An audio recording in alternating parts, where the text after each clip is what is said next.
All right. So does anyone have any questions just about metaphysics in general, or about any of the topics that have the topics for your final paper here? If no one does, I'll just start going through them one by one. But if you have any questions specifically, hopefully you've already started working on your paper by now, given that it's due on Sunday. But this, section, this meeting is for me to kind of help you through these things, because these arguments can be a little bit difficult, but they're fun, they're interesting, and so I'm here to talk about them with you. Let's see, let me share my screen.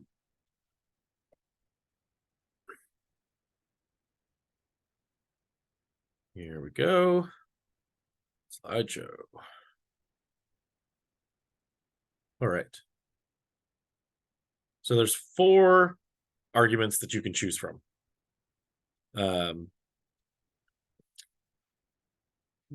Just a sec. So there's 4 arguments that you can choose from for this paper. The paper is of the same format as the second paper on skepticism. So what that means is that the layout for the paper is the same. I want you to take this argument, whichever argument you choose, just one of them, and put that at the very beginning of the paper. Just copy and paste it right at the top. And then you're going to explain the argument. So your first whole section of your paper is going to be using, the same words that I use, the same, explanations that are in the text that explain the argument. All these things are totally fine.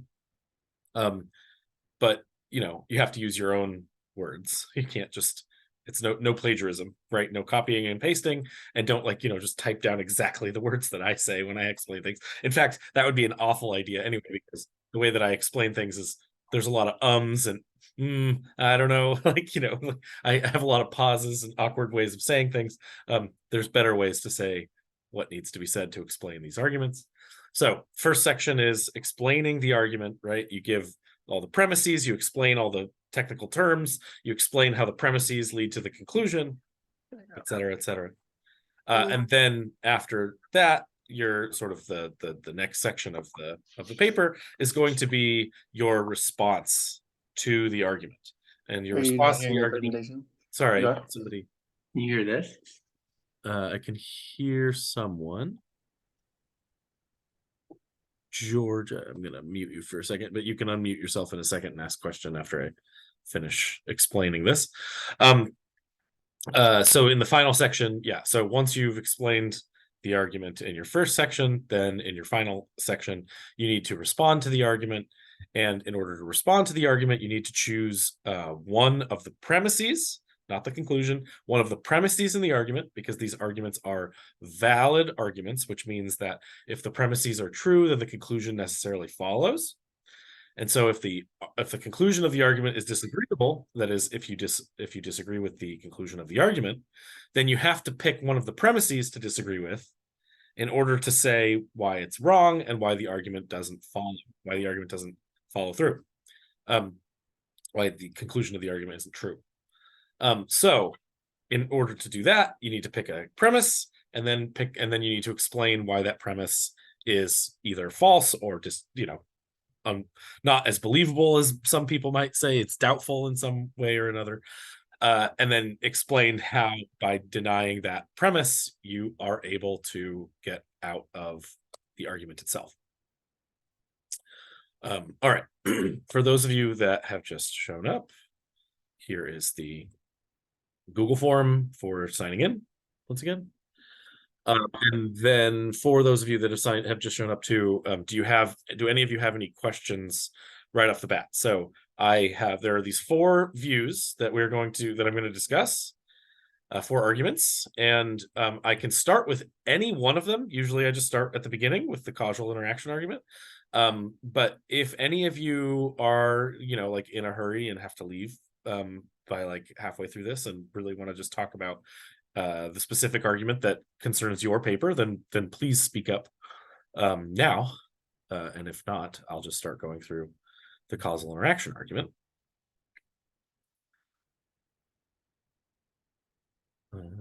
Nobody? That is fine. All right. So, causal interaction argument.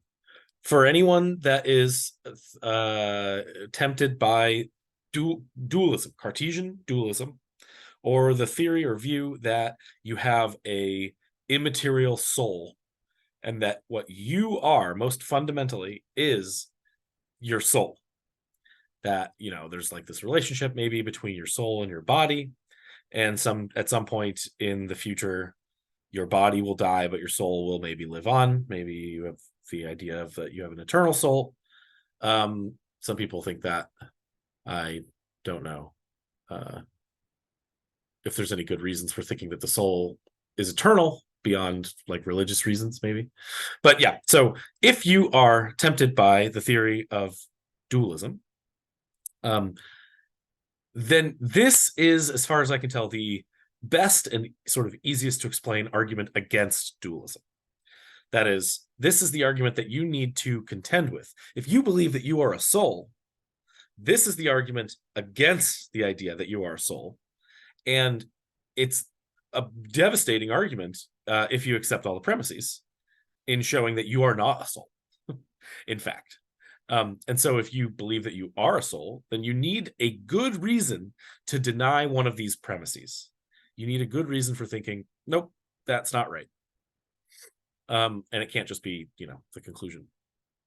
And so, okay, starting off with Descartes' background, you've read some Descartes by now, for both talking about skepticism, right? Descartes was a famous foundationalist who, you know, he invented geometry in a way, right? The Cartesian coordinates. But he had this famous idea. He was like, look, I can imagine myself continuing to exist without my body. And because I can imagine that, that must mean that my body and my existence are separatable in some sense, right? Because it's got to be, there's, you know, different stuff going on there, right? It's not possible for me, is what he says, for me to doubt my own existence, because if I'm doubting my own existence, then I'm the existing thing that doubts, and so I have to exist, right? But it is possible for me to doubt the existence of my body. He's like, I can imagine a scenario in which I'm somehow a non-bodied embodied thinking thing, right? And so my body and my soul, he thinks they've got to be separate. But then comes along Descartes' most famous student, Princess Elizabeth of Bohemia, and she asks Descartes, okay, great, so if the body and the soul, or the body and the thinking part of you, are separatable, right? And so you are the thinking thing, and then there's this body that you have. Well, they obviously have to interact in some way. The body and the soul have to, somehow there's an interaction, but how? Right? How could they possibly interact? It seems crazy to think that they do. Why? Because, well, there's this non-physical soul stuff, and then there's this physical body stuff. But how does non-physical stuff ever cause anything physical? Doesn't seem like there'd have to be some physical side. It's like you ever think about ghosts? Like, if ghosts are these like immaterial things that, you know, pass through people, how do ghosts ever actually affect anything? How do they make sounds? How do they push stuff? How do they cause scary things to happen to you, right? If they're immaterial, they must be not fully immaterial for them to actually affect these things.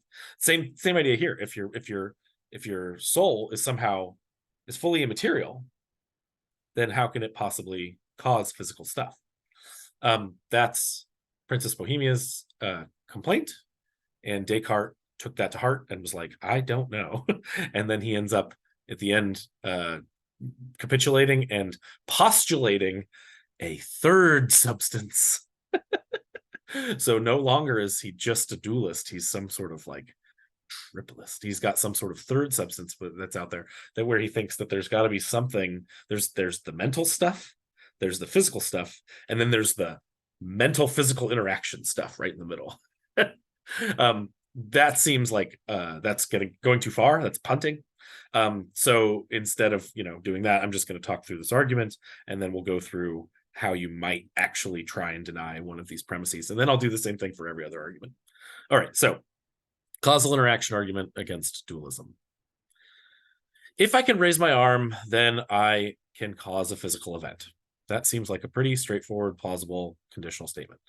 I can raise my arm. Look at me do it, right? I'm doing it right now, raising my arm. And so I'm causing the physical event of my arm going up, right? 1, 2, and 3 right there. Very simple modus ponens style bit of reasoning. If I can raise my arm, I can cause a physical event. I can raise my arm, so I can cause a physical event.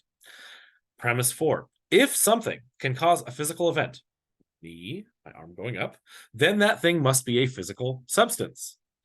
What's the idea here behind this claim? The idea behind this claim is that if something can cause a physical event, then that thing must at least be in part be a physical thing, right? There's no such thing as a non-physical thing causing a physical thing.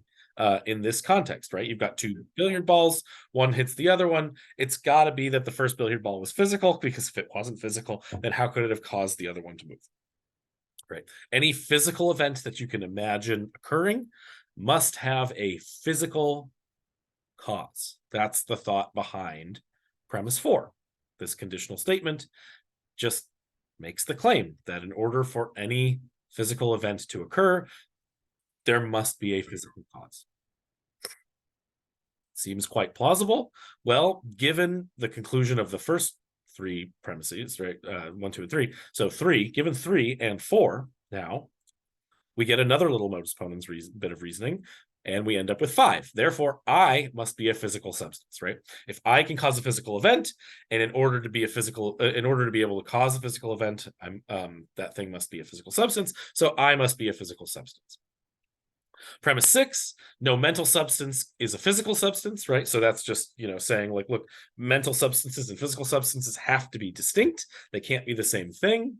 And so, conclusion, I am not a mental substance. So the idea here is that dualism starts with the idea that there's the mental and the physical as separate things. And then the causal interaction argument says that like, that's maybe fine, but whatever I am, I can't be the mental thing insofar as it's distinct from the physical thing, because I can raise my arm. Right? If I can raise my arm, then I can cause a physical event.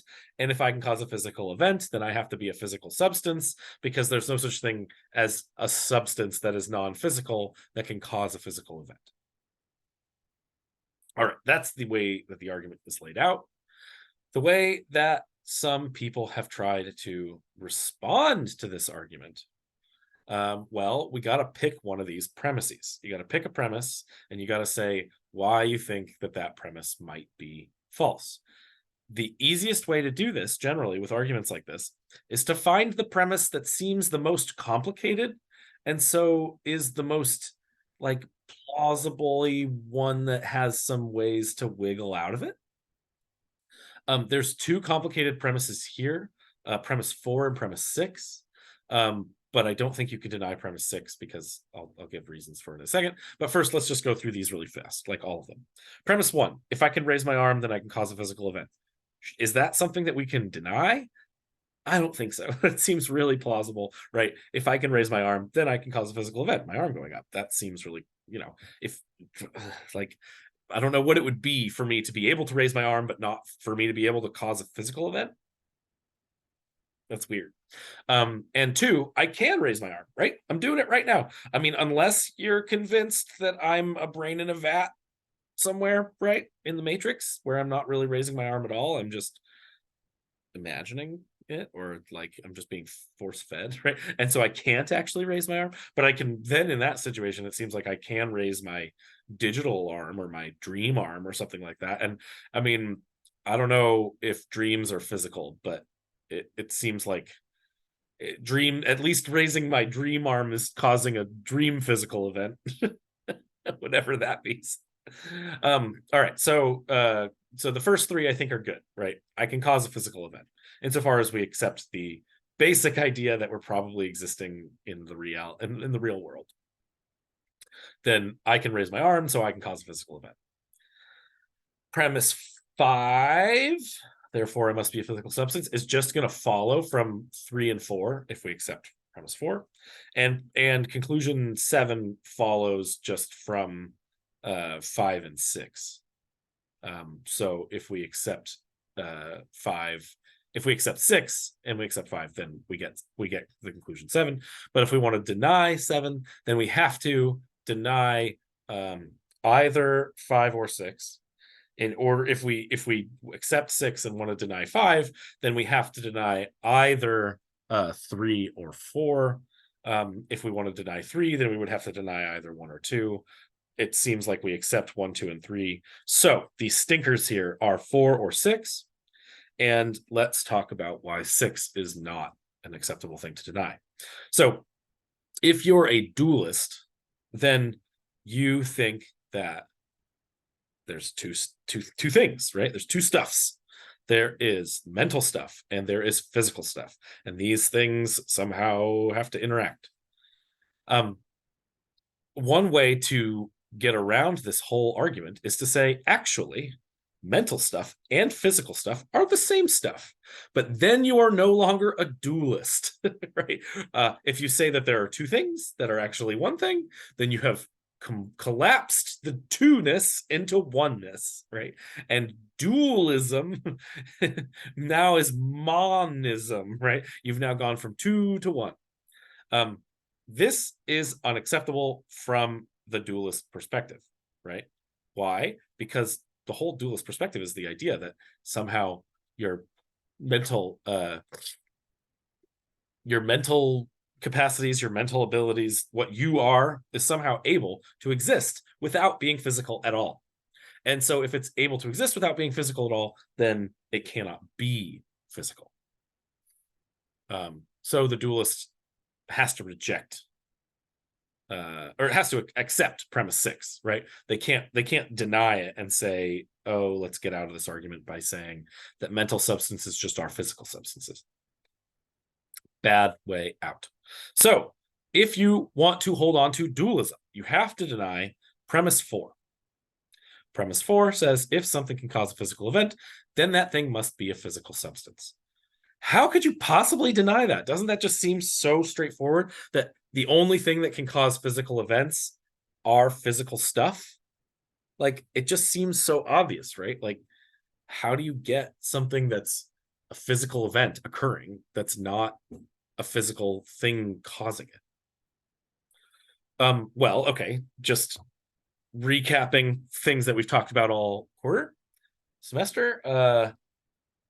If you are to try to deny a conditional statement of the if-then form, if blah, then blah. If you want to come up with a reason or a way to deny that kind of statement, you have to come up with a situation in which the antecedent, the first part, the if part of the statement is true, and the then part, the consequent of the statement, is false. So we need a situation in which something can cause a physical event, but that thing is not a physical substance.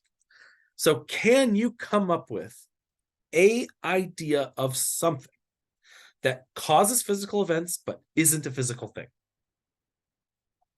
And that thing cannot be a soul, right? You can't just say, oh yeah, my soul is the thing that causes physical event. No. That would be begging the question. The whole argument here is trying to show that it's possible for souls, like it's trying to deny that souls can cause physical events. So just saying like, yeah, but my soul can cause the physical. No, you're doing it wrong. The person's not going to accept that. You can't do that. So you need to come up with other ideas. Is there anything other than you as a dualist, a soul that's non-physical and can cause physical events? Are there any good reasons for me to accept this idea, or is it for some reason just like the only thing that's non-physical that can cause physical stuff is souls? It's like, what? Why would I even take that seriously? Why would I believe in that thing if that's the only kind of thing that has this power? Like, weird. And you kind of have to think a little bit outside the box here, I think, but you can come up with reasons. Or things. Here are some of the things that I think are non-physical that cause physical events. And I accept this, and I am not a dualist, right? I don't actually believe dualism is true, but I do accept that these things are non-physical and cause physical events. What kinds of things are those? Okay, well, so first of all, here's the background on this. The idea is that causation is a very complicated matter. And premise 4 invokes the notion of causation when it comes to causing physical events. And it says that the only kinds of things that can cause physical events are physical substances. And I think that that's not necessarily a great position to take, because it seems like there are certain kinds of things that are not physical substances that can cause some physical events. Here's an example. Maybe some of you have gotten to the end of your favorite novel and a character has died. Maybe you read Harry Potter and you got to the scene where Dobby died, or where, you know, where Dumbledore died. Sorry to spoil it for those of you that haven't read it or watched the movies. Now, those stories, are those stories physical substances? Well, I mean, like the paper and the words in the book and stuff like that, those things are physical. But you come to be sad and cry. Did the paper and the physical words written on the paper cause you to cry? No, right? What caused you to cry? The story, right? The story caused you to cry. The fictional reality, the fictional character dying, this weird fictional event of some character that you've come to be attached to dying. That thing is not physical, but that thing has caused a physical event, you crying. That seems like a situation in which the antecedent of this statement is true and the consequent of this statement is false. Something that can cause a physical event, namely a story causing you to cry, but that thing not being a physical substance. Stories are not physical things. That's a simple example, and you can kind of try and come up with other ones on that are in the same kind of vein, right? Here's another one. What the heck is an economy? And what the heck is a recession? Right? A recession is something that the economy goes through. Well, I don't think an economy is a physical thing, right? Whatever an economy is, the economy or the GDP of government, right, or of a country, whatever that thing is, it is not physical, right? Because you can't point to it, you can't like collect it, you can't, there's nothing there. But guess what? A recession can cause hunger, right? Sometimes people have to go hungry or lose their homes because of a recession. They lose their jobs, they lose their homes, they go hungry. Those are all physical things, right? No longer having a house, no longer having a job, not having enough food to eat, being hungry. That is a physical state, a physical thing that is occurring to some people. And the thing that causes this in some situations is the Great Depression or a massive recession of an economy. What? Okay, that's not a physical thing, the recession of an economy. That is some kind of idea. I don't know, it's an economic thing, right? Whatever that means. I don't know what economic things are. They're just, that's what they are, right? Economic things are not physical things. In the same way that like fictional stories are not physical things, right? But in the same way that fictional stories can cause you to cry, which is a physical event, economic things can cause you to be hungry, which is a physical event. All right. That seems like a weird situation in which something is non-physical, causing physical event. Great. If you can come up with cases like this, then you can deny premise 4, and you can safely claim that this argument fails. Now, what you need to do at that point is say something about why we should think of the soul or the thinking part of us, the thinking mental substance, why we should associate that thing with things like, fictional stories and economies. Like, why should we clump mental substance in with that stuff when we think of mental substance as being able to cause direct actions of human bodies, right? Like, an economy recession causing someone to go hungry, that's like a really big thing causing a very small thing. A fictional story causing you to cry, well, that is like, I don't know what to think about that, but that is like a complicated thing, a story causing you to cry, which is a very simple event.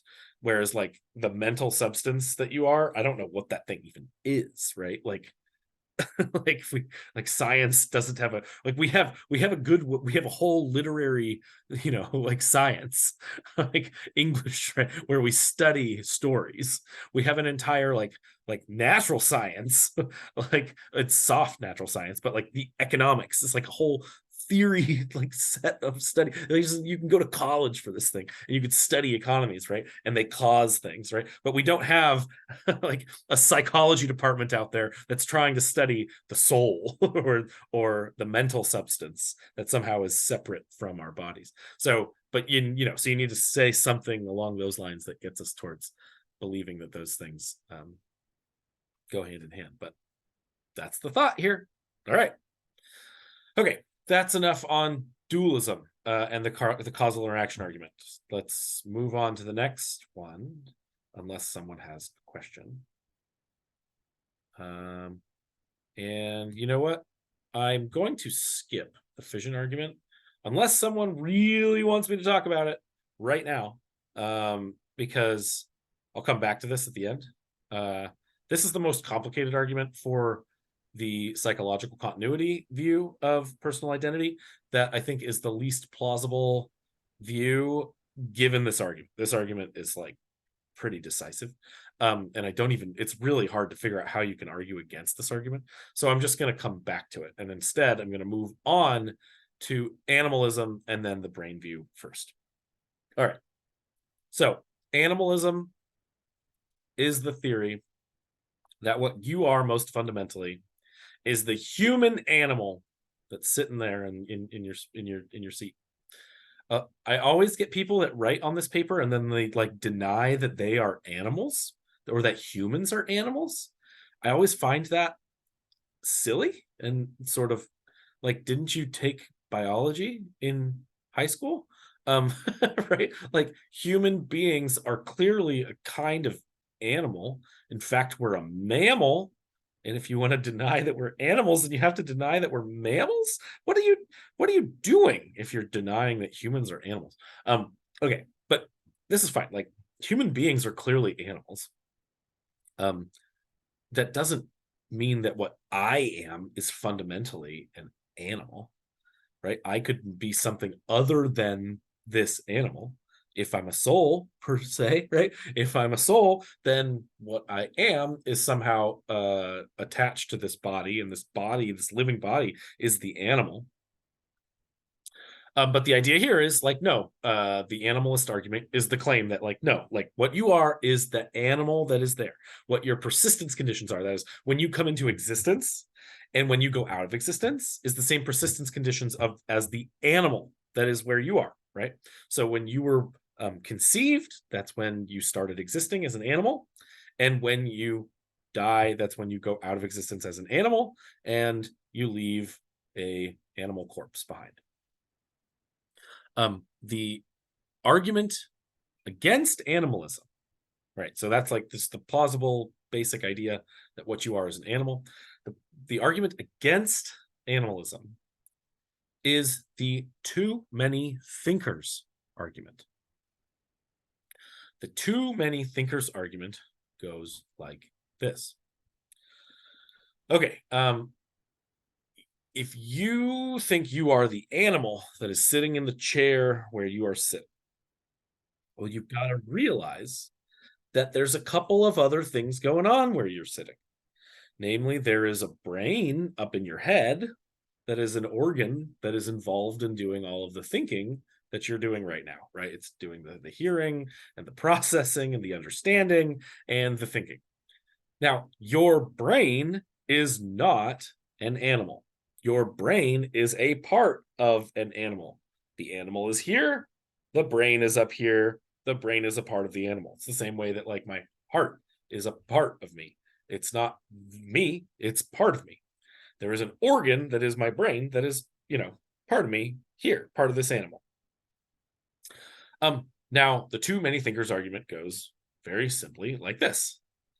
There is not more than one thing that is thinking my thoughts. Right?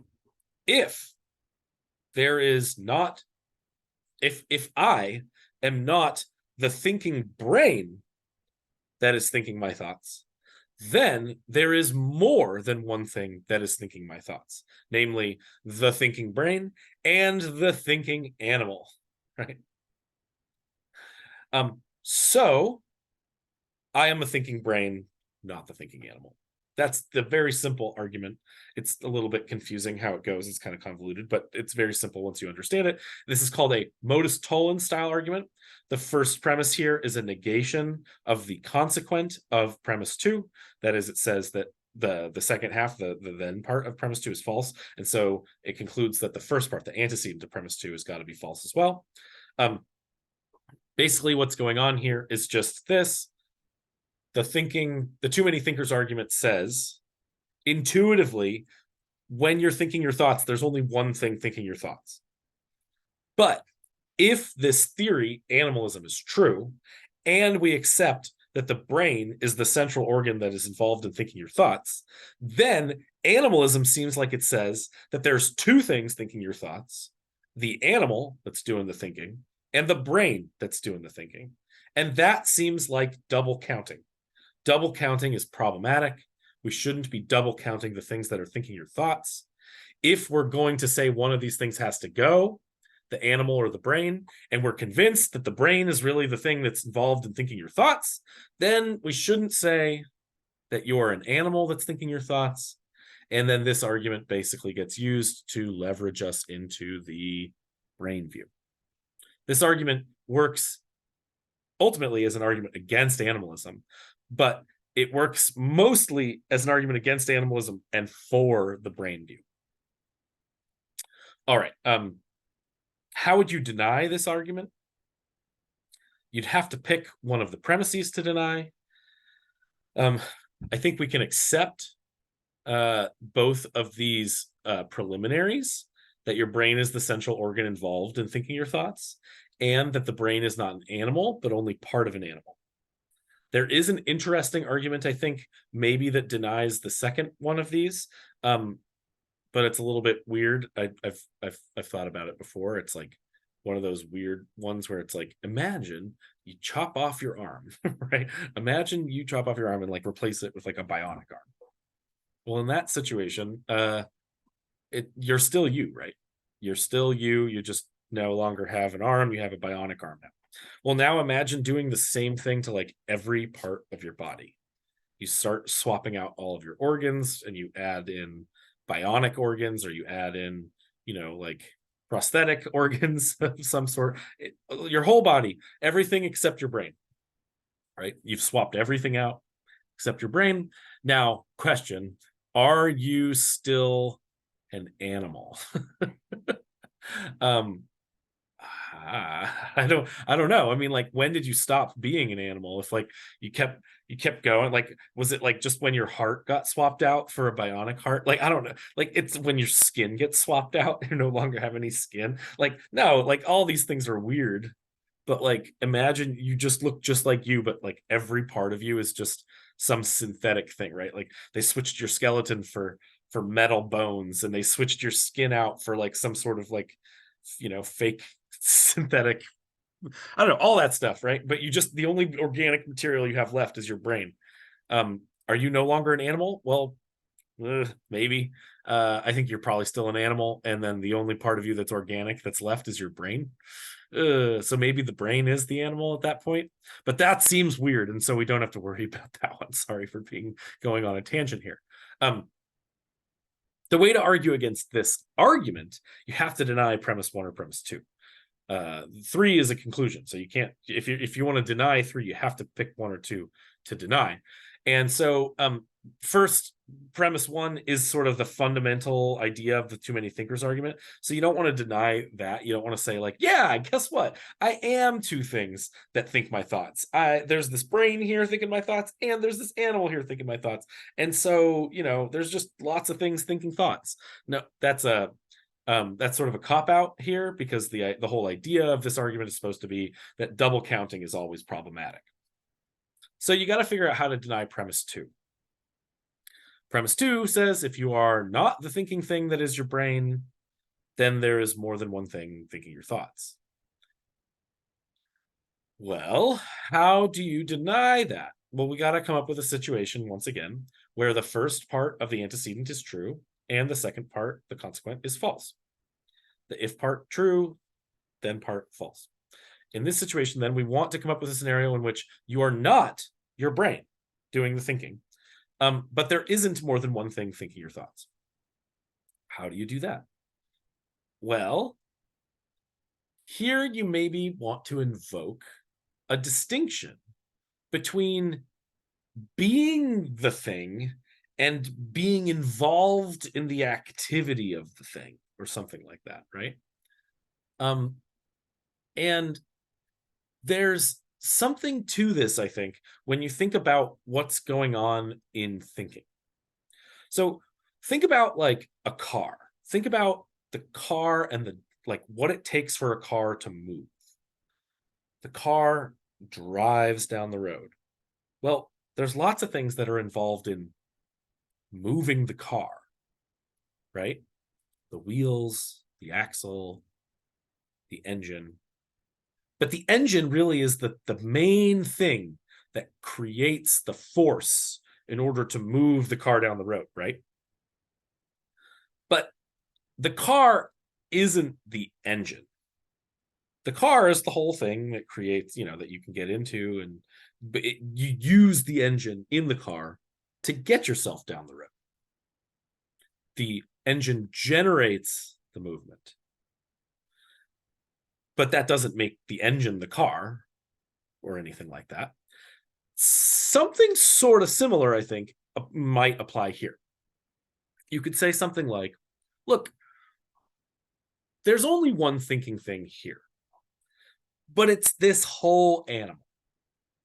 This whole animal is the thinking thing, and there's a part of me that's doing the thinking, that's in the process, that's processing all this stuff.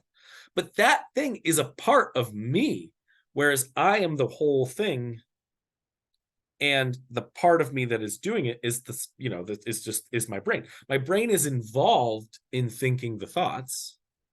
My brain is the central organ, involved in the thinking. But that doesn't mean that my brain is doing the thinking. I use my brain to do the thinking, but my brain doesn't think for me, right? My brain doesn't think.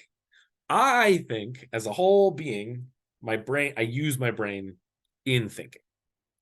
And so this sort of subtle distinction here is a claim that you are not your brain, you are the whole animal, but your brain is the central organ involved in thinking. And so akin to the engine in the car, the engine provides the force needed for, movement. Well, similarly here, the brain in your head involves the, I don't know, juice, whatever we want to call it, needed for you, the whole animal, to think your thoughts. And that's one way of getting out of this argument, I guess, right? Is to deny premise two for those kinds of reasons. All right. This then just falls directly into the next view, the thinking part argument, or the brain view. The brain view is sort of the rejection of animalism because you sort of accept the argument against animalism, right? And the brain view says like, no, look, like, yeah, like I bought into that argument, and like I don't think I am the animal, because you can do this thing like where you like chop off all my parts and stuff and you just are left with the brain, and it seems like I would still be there, right? Or you have this idea like that you can do a brain swap with someone, right? You just took the brain out of one head and stick it in someone else's head. And it seems like you intuitively would think like, oh, the person, the individual follows the brain, right? If you think that that's true, then you're more online with the brain view, and you think like, no, it's not the whole animal. I am the brain. I'm this part of the animal.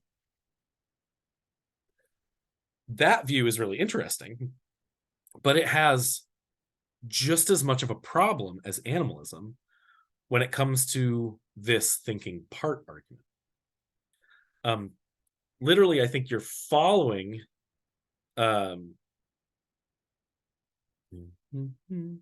somebody said they have a question on part 3 of the argument instructions. You can just ask the question if you want to unmute yourself, and then I can. Oh, okay.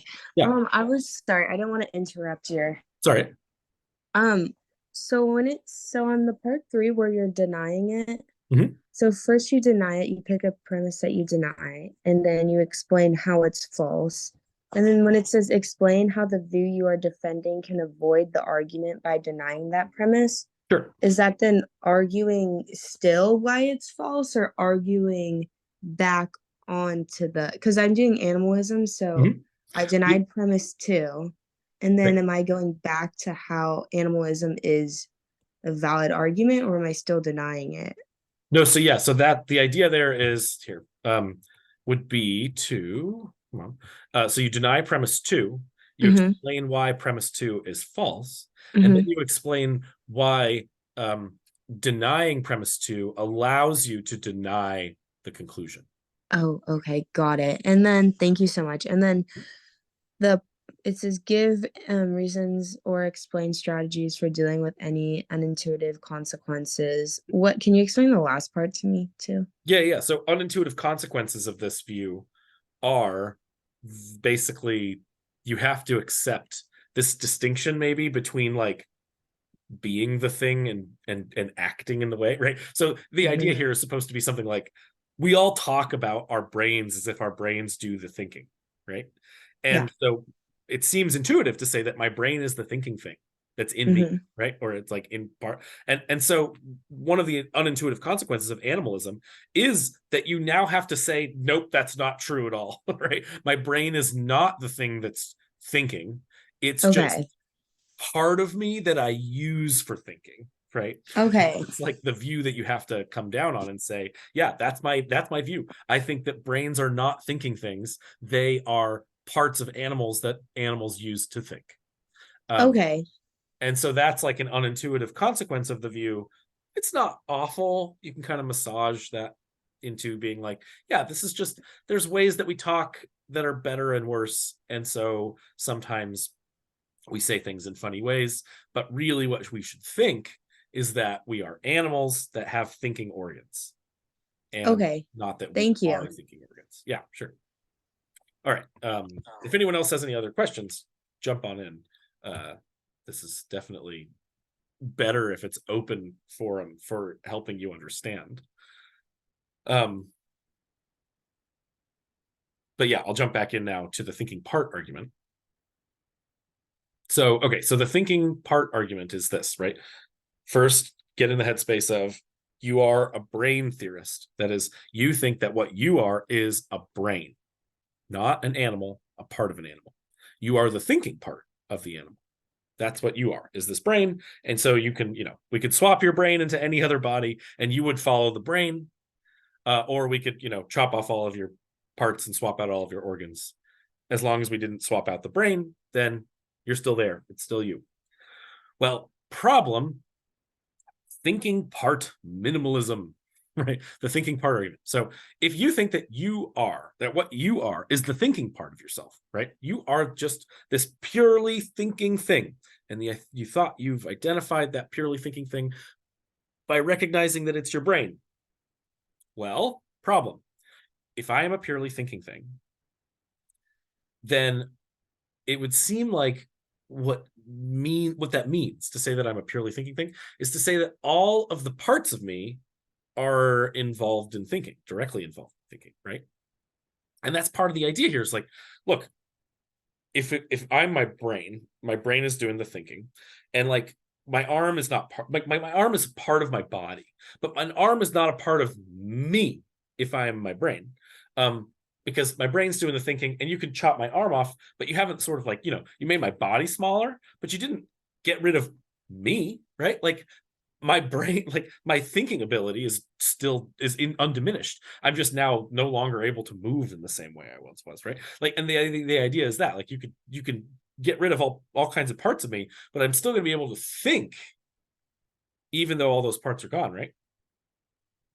And so now if I'm a purely thinking thing, then it seems like all of the parts of me that are involved in thinking, once you get rid of one of those, then I'm no longer thinking, right? Because you screwed that up. You broke down the thinking parts of me. So you can't get rid of any of those, but you can get rid of everything else that's not one of those, right? Anything else that's not part of, it's like, yeah, like maybe like, let's think about the car again, right? There's the car, and the car's got the engine, and you can get rid of like all the parts of the car that aren't relevant and necessary for the engine to keep doing the engine-y thing, right?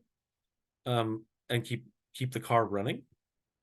You can get rid of the window, the windshield and the top of the car and like the hood of the car, and like the air conditioner doesn't need to be there, and like but you do need things like you probably need the radiator, you probably need you need the transmission to keep the for the car to actually run, like to go, right? To use the engine and actually move the car. So there are some things that you need still that are directly involved in driving the car. So here, same thing. There are parts of you that are directly involved in thinking. You need those.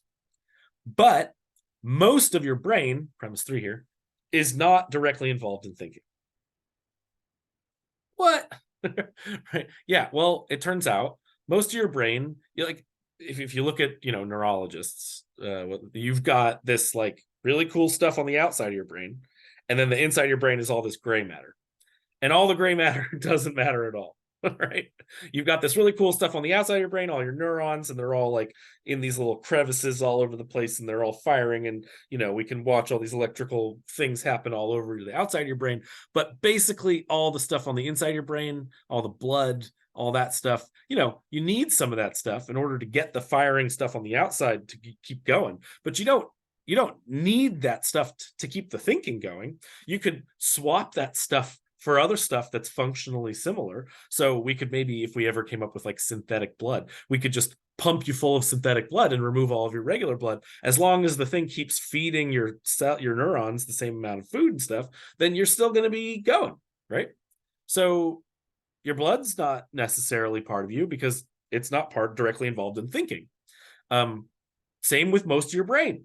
Most of your brain, totally unnecessary, as long as we keep the parts of it that are directly involved in thinking. So my brain is not a purely thinking thing. Sub-conclusion 4. And so, final conclusion 5, I am not identical with my brain. According to this argument, I am not my brain by the same reasoning that we got to the thought that I am my brain. According to this argument, following the reasoning, we end up with the idea that I am a part of my brain, just the part that does the thinking. So we started off with the idea that I'm an animal, and we carved it down to no, I'm a brain, and now we've carved it even further to I am just the outermost part of my brain. I am just all the neural connections on the outside of my brain. Wild. It's a crazy theory, but maybe it's a theory that you want to accept. But this argument, if you're a brain theorist, I think is sort of pushing you to the limits here, right? And the reasoning that gets you to being a brain theorist, I think, is interesting and good. But then this same reasoning seems to push you past the brain theory. Now, what do you do in this scenario to try and deny this argument? Well, you have to deny either premise 1 or 2. Maybe you can deny premise 3, but that's also pretty tough. So what do? Well, one, if you say you're not a purely thinking thing, if you deny premise one, then I don't know why you are worried about the brain theory to begin with, right?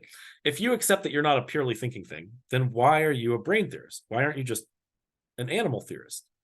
Because animal theory, the animalist theory, says I'm not a purely thinking thing. I have a part of me that is a thinking thing that I use to think. But it's not me. I'm not all purely thinking. I have all sorts of other parts and organs and things that do all sorts of other stuff. And then one part of me that does the thinking or that helps with the thinking. So denying premise one is a way out of the argument, but not a good way out of the argument for a brain theorist. What about premise two? Premise two, if you deny that being a purely thinking thing means that all of your parts are directly involved in thinking, you could deny that, right? So the idea here would be to say that I am a purely thinking thing, but not all of my parts are directly involved in thinking. What are you saying? Well, maybe something like some of my parts are not directly involved in thinking, but still necessarily part of me. But then again, I'm also confused why the brain theorist person wants to accept this view without just being sucked back into animalism, right? Because the idea here is like, okay, so like, yeah, sure, my brain is I'm a purely thinking thing, but not all the parts of my brain are directly involved in thinking, but I am my brain. Well, why not expand that? Like, if the gray matter doesn't matter for thinking, why not worry about, like, the rest of your nervous system? That seems like it's, not necessarily, it's not directly involved in thinking, but it's it's there. And then why not from there move to all of the organs that your nervous system is attached to? Why not then move to your whole body? If you accept that you're a purely thinking thing, but that some of the parts of you are not directly involved in thinking, I'm confused why you're a brain theorist at all. So finally, then, premise three, you deny that most of my brain is not directly involved in thinking and say instead, no, yeah, all of my brain is directly involved in thinking. And so what I am is like everything in my brain is directly involved in thinking. But then you're going to run into a weird kind of argument, right? So if you say like, no, look, my gray matter and the blood in my body is directly involved in thinking. The blood that's in my brain is directly involved in thinking. It's just not directly involved in thinking in the same way that my neurons are. My neurons are like what it takes to actually think, but the blood in my body is like doing the stuff that helps my neurons actually do the thinking. So it is directly involved, just not as directly involved as the neurons are. The problem there is that now you're going to have to give some sort of reason for thinking, if you're a brain theorist, some sort of reason for thinking that there's a distinction between the stuff that's going on in your brain that helps you to think and the rest of your body, and why the rest of your body isn't involved at the same level as like your gray matter and the blood that's in your brain, right? Because it seems like, my arm over here, right? Like I touch myself, right? There's like nerve endings in my hand and that shoots all the way up my arm and up to my brain. Well, it seems like that nerve ending over there is causing some stuff that's helping me realize that my hand is being touched right now. And that looks like partly being involved in thinking. And so if that's not being directly involved in thinking, then what is, and why is blood somehow more directly involved, where like my nerves in my hand are not as directly involved? You got to make this like weird distinction between direct involvement and indirect involvement, and it's going to be really hard for you to defend that kind of distinction without just getting sucked back into being some kind of animal theorist. All right. That runs out, I think, the clock on the different ways that we might argue about this argument. I don't want to keep anyone too much longer. Here is the Google form for signing in if you haven't already. And then I will go on from this and talk about the fission case and the final argument now, but we're already running out of time. So if you feel like you have to go, then go. That's fine. And for anyone that's left, I'll talk about the fission case. And then I also have office hours at noon if anyone wants to talk about their paper more before finishing it up. All right. Final case, fission argument.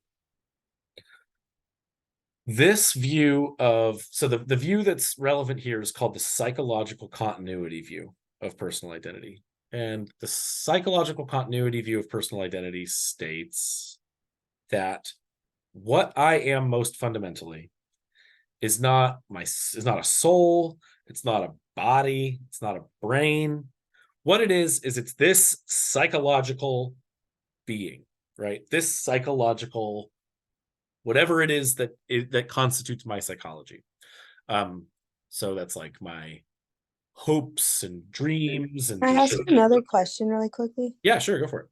I know you already explained it, but can you explain it one more time with the unintuitive consequences again? For Like this one, is or like what they are. yeah, What like that so means. it's going so for the last part I just am confused. Is that like proving why it's right or why it would be wrong or No, so the idea is that for any of these views that Mhm. you are taking on, and for Yeah. any of the arguments that you're giving, basically. Uh-huh. So in your sort of second section, right? So you give the argument, you explain the argument, you criticize one of the premises. When you criticize one of the premises, you have to accept some claim generally, right? So in this case, right, you're accepting the claim that you are the animal and that the animal is the only thing that's doing the thinking, but the brain is somehow involved in the thinking without being the thing that is doing the thinking, right? That's the claim that you accept if you Mhm. deny premise two. Yeah. And the unintuitive consequence to that is Mhm. that you now have to deny this seemingly plausible view or argument that that your brain is actually a thinking thing, right? It's not. Mhm. You have to say something like, no, my brain is not a thinking thing. My brain is an organ that is part of a thinking thing. I am the thinking thing. My animal, this animal here, is the thinking thing. The brain is just sort of like the engine, right? It's just like the engine. The engine gets the, like, does all the stuff that helps the car to move, but it takes the whole car to move, or something like that, right? Okay, yeah, that makes sense. Yeah. It takes the whole car to move. And so the idea here is it's supposed to be the same thing. It takes this whole being to think, but the brain is just like the engine. It's just part of me that helps me do all of that. Now, that statement is in contrast with the way that we normally talk. Because the way that we Mhm. normally talk, we talk about our brains doing thinking, like our brains acting in certain ways, our brains are the part of us that does the thinking, in the same way that like your heart is the part of you that does the blood pumping, right? If you were to like claim this about your heart, we would laugh you out of the room. You'd be like your heart doesn't pump blood, only your whole body pumps blood. No, Yeah. that's silly, right? Like that's the idea here, is like we're like the brain is supposed to be this organ according to the normal way we talk that does Okay. thinking. But then this claim says, no, that's not right. The only thing that does the thinking is the whole animal, but the brain is the central organ that's involved in thinking. Yeah, so it kind of goes both ways, right? Okay. And then for the second Mhm. part, I like explained the whole argument, like how it could be wrong and then why it's not wrong. Is that what you're supposed to do? Like I explained, so I did the AAA Mhm. one, and then like explained each premise Yep. and then explained how it's wrong. That's right, right? Yeah. So section, like, so the paper's layout, it should be just like the skepticism paper. So like just put the argument right at the top of your paper. And then Okay. the second section should be explaining the argument, giving reasons for thinking that each of the premises is true, or sort of just recapitulating, resummarizing the explanation that I've given Okay. here and in lecture and that's in the text. And then the sort of final section, the critical Hmm. section, is you picking a premise, explaining why that premise you think is false, explaining how you would deny that premise, how you would get out of the whole argument by denying that premise, and then kind of, discussing what it means or what it takes to accept what it is that you're accepting, which involves accepting something that seems maybe a little bit less than plausible in some respect. Um, but it says like the first one is you're introducing it, right? So that one's after you. Like you introduce each premise. And then in the second one it says like give an argument against it and then explain each premise. Wait. The argument. Oh, I see. So what's going on here is, because of this topic, Mm-hmm. right, you need to introduce animalism a little bit. Mm-hmm. So the very first thing that you should do after you give the argument is like Mm-hmm. explain the basic idea of animalism, where the Okay. basic idea of animalism is just what you are as an animal, right? You have the Okay. persistence conditions of an animal. Then you give this argument, like then you explain how this argument is supposed to go against animalism. Does that make sense? So like Kind yeah. so there's two arguments here, right? The Mhm. first argument is just this one, Okay, yeah. but you need to have said something about what this argument is arguing against at the very beginning of your paper. Okay. And Will you then be on office hours before 12 or only at 12? I could start earlier, but it's like, yeah, 12 is just the normal time. Okay. Um, all right. I'll just wait till office hours. I have to go somewhere like at 11:45 for a job, but do you think you could do a little bit before 12? Yeah, I mean, 11, yeah, let's all, if you just stay on, then I can finish this and then we can chat. Okay, thank you. Yeah, sure. All right, let me go through this really quickly and then I'll stop the share and then everyone can go. All right, fission argument is an argument against the psychological continuity view. Psychological continuity view says that what I am is this psychological being, the psychological entity. My psychological continuity is the sort of psychic being that started when I was born and came to, understanding and fruition, and like started remembering things and started waking up in the morning and, started having desires and wants and, living life from there on through now. And then my psychological continuity will last until I die, right? And I will cease to exist the moment that my psychological continuity goes, is snuffed out, is not going to come back again.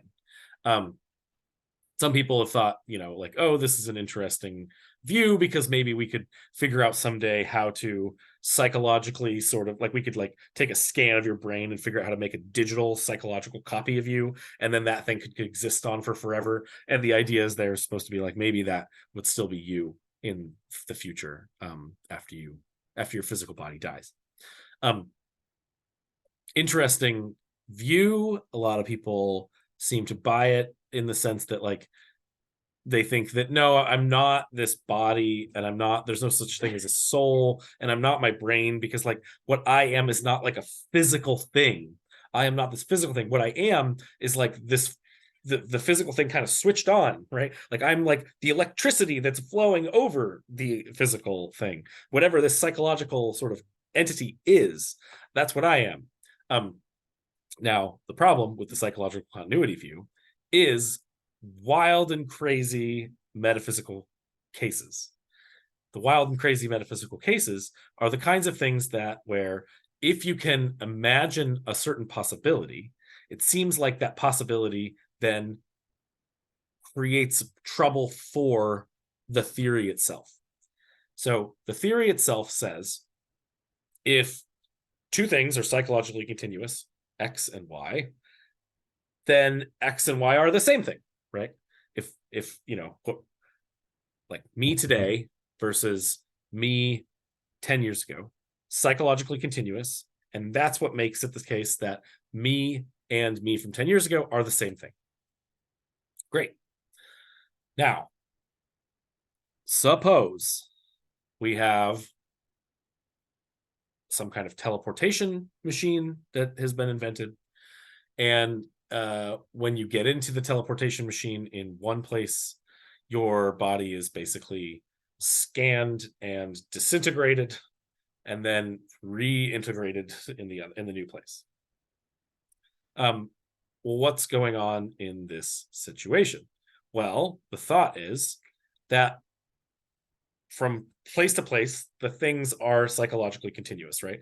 You get into the disintegration machine in LA, and then you are disintegrated, and then you are reintegrated in New York, and the psychological continuity is like momentary, right? Like it's like a teleporter in Star Trek or something like that. It seems like we say you, like A is the person that gets to the teleporter in LA. B is the person that gets out of the teleporter in New York. Psychologically continuous. Let's just assume that they're psychologically continuous. Well, if that's true, then A and B are the same person, right? A gets in, B gets out. Now let's imagine a crazier scenario in which you get in LA, and the machine kind of malfunctions a little bit. You get out in New York, but then also 10 minutes later, you get reconstituted in Chicago, and you get out in Chicago. Me saying that it's you is partly problematic now. Well, okay, so like A is gone, but now there is B in New York and C in Chicago. Well, wait a minute. According to the theory, A is psychologically continuous with B, and A is psychologically continuous with C. And if that's the case, then A is identical with B, and A is identical with C. And then by Leibniz's law, which is basically, or not Leibniz's law, by transitivity of identity. Transitivity of identity is basically just says if A is identical with B and B is identical with C, then A is identical with C. Well, we can do the same thing here, right? A is identical with B and A is identical with C. So then B is identical with C. That's troubling. Why? Well, because B and C are not located in the same place, right? B is located in New York and C is located in Chicago. And now it seems like we have a problem. If A is identical with B and A is identical with C, well, now we went from one individual to two seeming individuals. It can't possibly be that both of those individuals are you. There's got to be something that gives. Either one of them is you, or neither of them are you. If you are A, the person at the beginning. This sort of metaphysical example thought experiment is really hard to deny. You can always complain and say, well, this isn't even like feasible, right? This is literally a thought experiment. It's like a fantastical imagine, we just imagined this. So why would that show that this theory is problematic? Well, it's for the same reason, the theory is something that we came up with. And so this case is something that we came up with. And so if the case shows that the theory is problematic, it seems like we should accept that the theory is problematic. Even though this case involves some fantastical elements in it. If you are going to deny this argument, though, you have to pick one of these premises. And it's really hard to show like to figure out what premise to deny. One of the premises maybe that you could deny here, and I'll just sort of talk about this as an option because I don't know how else you could do this. You can argue against this, is to deny premise sort of premise 8, which says that it's not the case that B is identical with C. In the situation in which, like, okay, so here's what I mean.